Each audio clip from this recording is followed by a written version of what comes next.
This episode of Base Hunters is brought to you by our founding partner, Kaleidescape, makers of the ultimate movie platform, providing bit-perfect content for analysis through their class-leading players and storage systems. Also supporting us is Ascendo, an elite manufacturer of loudspeakers, subwoofers and amplifiers, and supplier of a 32-inch infrasonic subwoofer that enables us to explore the deepest bass in movie content. Additionally, Sutherland AV Marketing, Ascendo's North American distribution partner and distributor of Movia seating, and Christie projectors. Finally, this episode is made possible by Faber Acoustical, creators of SignalScope X, a powerful software suite that allows us to visualize and dissect bass content in films.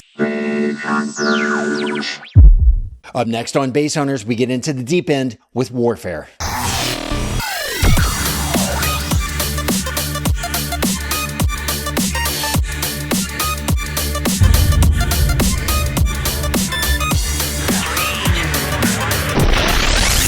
Hey, how's it going, home theater fans and fellow base heads? I'm Todd with avnirvana.com. Welcome to another episode of Base Hunters. And today on the docket, we have warfare, folks. This is just a killer movie with one of the better Atmos tracks that I have heard in years. We're getting into that gravity territory. There's a couple moments that are just simply fantastic. And that goes without saying that this is just a great movie from start to finish. The version we're analyzing today was provided by our friends at Kaleidescape in 4K with Dolby Vision and Dolby Atmos.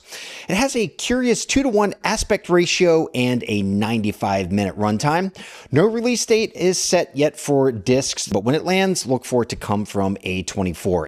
Today in the show, we're stepping into the Base Hunters lab and checking out the low-end presentation of warfare. We're talking about infrasonics, atmospheric bass, and also good old-fashioned LFE bass. And what can you hope to gain from the show? Well, I'm going to show you exactly the kind of presentation that you can hopefully hope to hear when you're watching this movie in your own home theater. And at the end of the show, I'll give you some timestamps of demo scenes that you definitely need to check out. These are really, really good scenes in the movie. And if you'd like to watch those demo scenes run in conjunction with an analysis tool that we're using here on the show, just look down in the description of this video and you can get a good understanding of what's going on in your own room.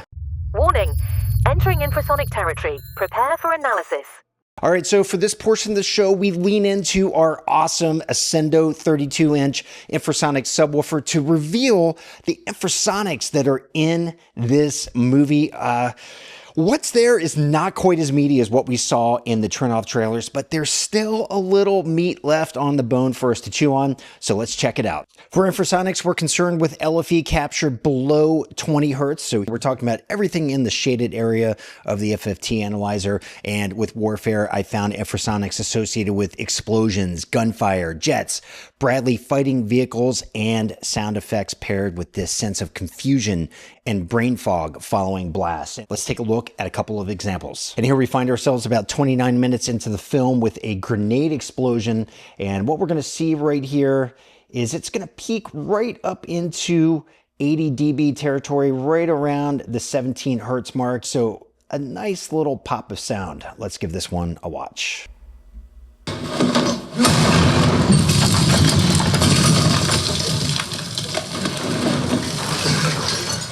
And here's another look. This one gives us a brief peak in the 80s, right around 17 hertz. You'll see it rise up. We're talking right around 87 dB or so. It's a nice, healthy little pop.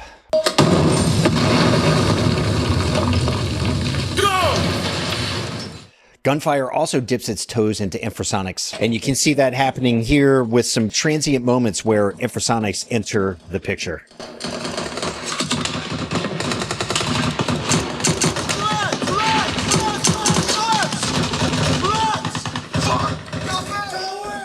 And here's the best example of guns where we hit in that 80 dB territory.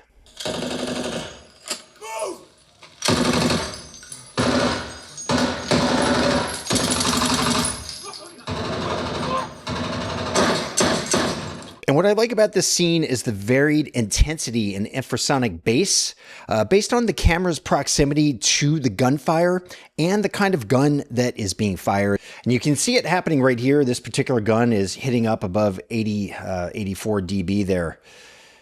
And as the camera moves away, that gun is still firing, yet we see about roughly a 12 or 14 dB cut on its overall impact in the scene. And this kind of sound design is a common theme across the entire film. It's a nice touch that adds realism. Of course, rounds delivered by the Bushmaster auto cannon on the Bradley fighting vehicles is a bit more robust. The floor is raised a bit into the 70 dB range, and we get some decent pops of infrasonics.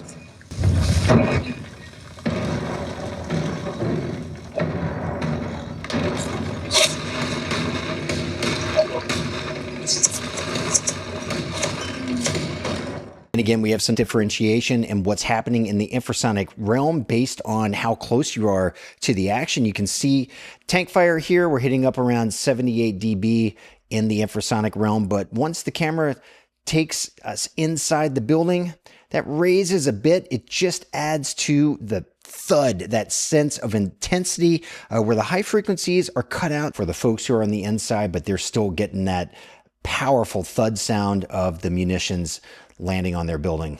And we also have some nice infrasonics associated with Bradley's motoring down the street. You can see right here, we're hitting probably close to about 80 decibels, right around 17 hertz or so. And this is more down in that 15 hertz range, also hitting up pretty high. So a nice little rumble there. Now, I referenced how low-end content is added to scenes where the director is relaying a sense of brain fog after a large blast. Here's a great example of that.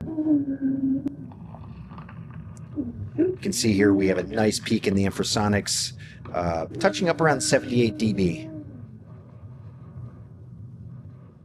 And those sorts of infrasonic effects associated with brain fog are used throughout this movie and to great effect. But the most brutal and probably the most noticeable infrasonics are associated with low-level jet flybys called shows of force. Let's let this roll. Inbound shows.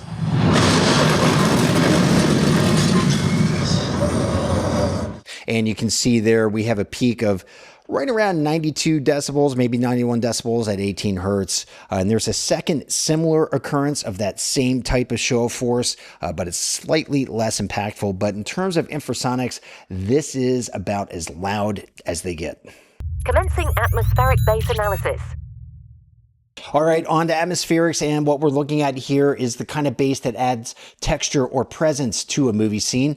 You've experienced before. We're talking about that low-end rumble that you might hear in a luxury car when the camera takes you inside the car and it's barreling down the highway, right? You get the picture. Luckily, Warfare gives us some excellent atmospherics, one of my favorite being the low-end rumble associated with fighter jets passing by high in the sky. Being a military brat, having grown up on military bases, that's a sound that I know really, really well, and I think they executed it to perfection. At times, this kind of atmospheric bass is extremely low level. You can see it starting to build down in this region, and we'll just quickly fast forward. So the jet is arriving and it's passing by right now. So it's only hitting peaks of around 66 dB. So nothing that's going to shake your room, but you definitely hear it.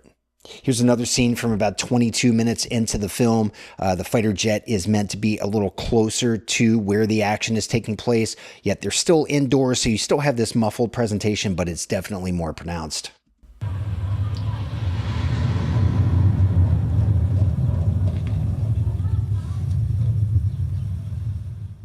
And then we have a few outdoor moments where LFE is intensified and it's paired with mid and upper frequencies, just drawing you into the realism of the shot.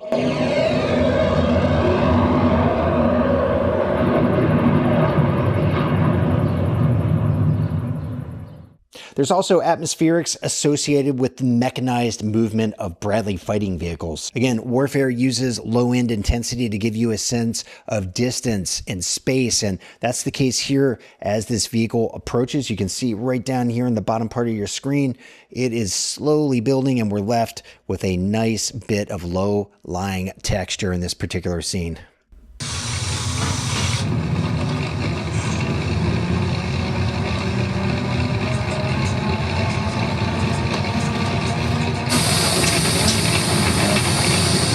We touched on the notion of brain fog or confusion as a result of a blast in the infrasonic section. Well, that bleeds into the atmospheric section, and the sound design team does such a good job adding a sense of fogginess to this film. In this clip, we don't have so much of a low-lying kind of droning sound, but rather LFE added to movement and objects striking the ground, which creates this sluggish, dreamlike state.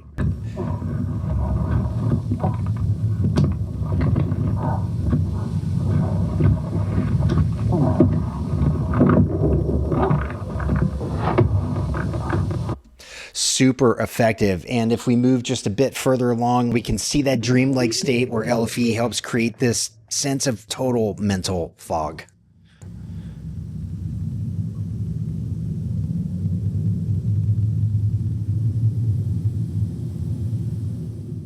And that attention to detail brings tremendous realism to these scenes and really drives home the point of how debilitating and disorienting a blast can be. Now, speaking of blasts, we talked about distant fighter jets. How about another look at a show of force? And this scene is about 58 minutes into the movie. It has so many amazing elements: the initial blast of the plane's engines and the resulting distant rumble as it flies by.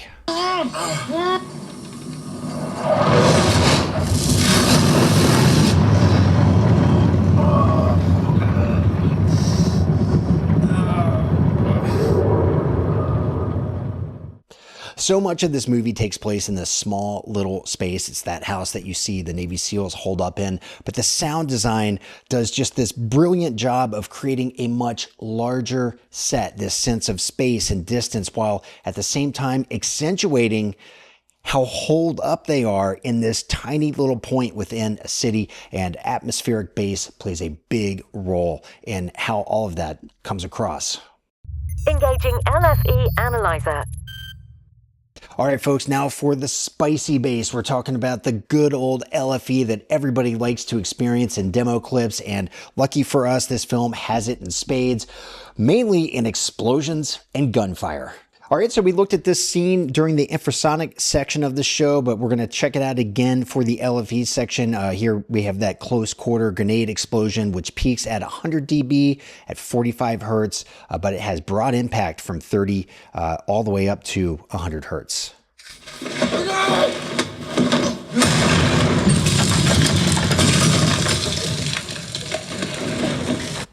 And you can see there, that is a very, very nice pop of bass. Really will shake your room. And one last example, we have a collection of claymores that are mounted on the roof of this building. They're getting detonated. Again, we have a peak response in the 45 hertz range that's above 96 decibels. Fire the hole! And just in case you missed it, this right here is right around 45 hertz, and that's our 96 dB line. So nice little pop of bass there. Let's shift over to gunfire. Earlier, we were talking about how gunfire is varied in terms of its LFE presentation based on how close the camera is getting you to a gun. Also, what kind of gun is being fired. So let's take a look at that again. And this is a scene that we looked at earlier in the show. This is probably the most intense bass we see paired with gunfire in the film. I want you to pay attention to this region. Again, this is 20 hertz here, so we're looking at 20 hertz and above. See, we're hitting close to 100 dB there a couple times. And then we get that nice die down of bass from that same.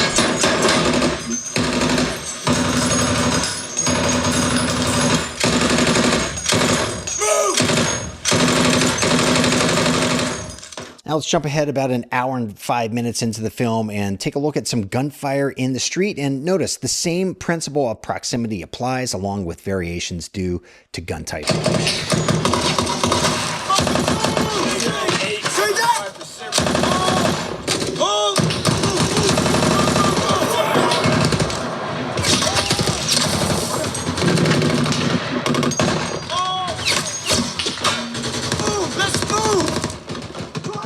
And here's another look at superior sound design. Notice when the camera takes to the street, we're hitting peaks in that 30 hertz range.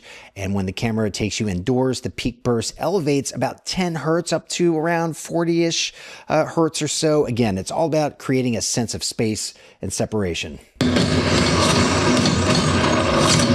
our peak right here. Now we're inside and that peak shifts.